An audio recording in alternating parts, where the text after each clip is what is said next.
So now we're gonna try. They got it. They understood what I was trying. Because we need to move the.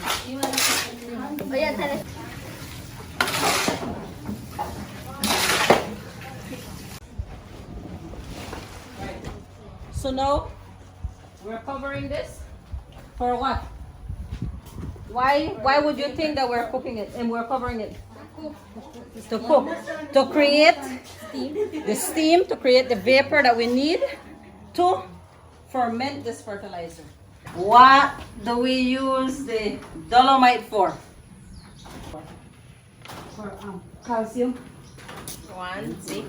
But also the dolomite is a neutralizing agent. It neutralizes your pH of your soil. So if your pH of your soil is way too high or way too low, it neutralizes the pH.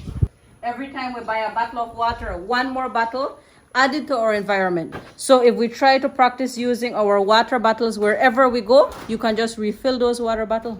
You know, you helping to create a cleaner environment. At the end of the day, our goal is to have a better environment, healthier food. Like I mentioned this morning, our food is our medicine. So if we start to make a conscious effort of eating healthier, then we have less sicknesses, less diseases to deal with. Right? So that is something that I want you all to take on with you, that you know what, organic is the way that we should be moving, simply for food security and having a healthier world, a healthier environment, and you know, just a healthier family in a whole. Bokashi, cooked with vapor. Oh, it was good only because we could see it at the same time, but sometimes we forget how to do it when we reach home. So what advice you have for the young people? Oh, it's better for them because they are young yet. Yes. You like I agriculture? love agriculture. I love planting, and then I want to get more knowledge about how to treat the plants to be healthy, and then to. I decided to go into agriculture and this because I think that it's the way forward. Without our farmers, without our food, none of us would be here. So I think farmers play the most important role in any society. Because if you don't have a farmer, you can't eat. You can have a doctor, but you'll need them there when you get sick. So if we have healthier food, we will not run the risk of diabetes, of hypertension, and those kind of things. So I think that the most important thing is for us to secure our food and know what we put into the soil and what we put into the growing of that food. Today I held a training on solid fertilizer in collaboration with our friends from New Mexico. They collaborated with me and asked me to carry out this training with our women's group from Pueblo Viejo community. And also a way of me giving back to my community based on the different trainings that I have been involved out of Belize. Okay. And what was the reception? Did you feel like people were into it? People received it well?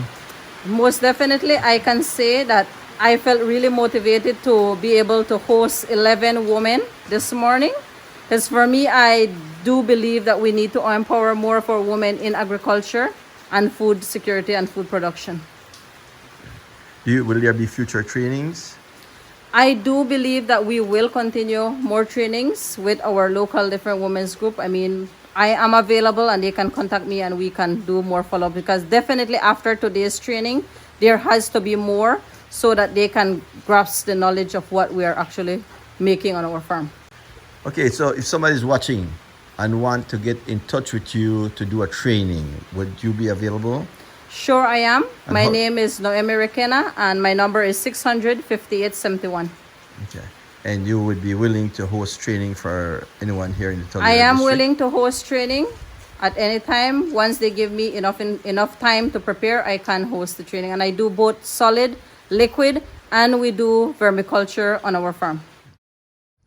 We are visiting friends, but also we're through a nonprofit I operate. It's called Traditional Native American Farmers Association. We're helping develop educational programs around organic farming and women's health.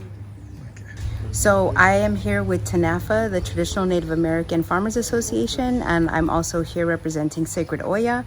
And we are collaborating with Noemi and Crystal, a mother-daughter team that is empowering local women on organic farming, gardening, and sustainability. Okay, I heard you mention several times about plastics and, you know, discouraging the use of plastics. Tell us what's behind that. So we are all addicted to plastics. Plastics are not biodegradable and are tarnishing our environment and making it so that we are actually putting plastics and carcinogens into the soil and into our waters, which is turning around and being into our foods and into our drinking sources, which is impacting everyone's bodies, but more specifically women's bodies. Okay, if somebody say, what can I do so I can reduce my plastic use? What would you say? I would say start small and be mindful of the choices that you're making. Every time you buy something, your dollar is making a vote. And so it's okay to invest in small things, small reusable cups, a reusable water bottle, reusable plates, making so that you have reusable utensils when you go travel, choosing restaurants that are not using styrofoam, or taking your own devices, reusable containers to restaurants so that you're not using styrofoam.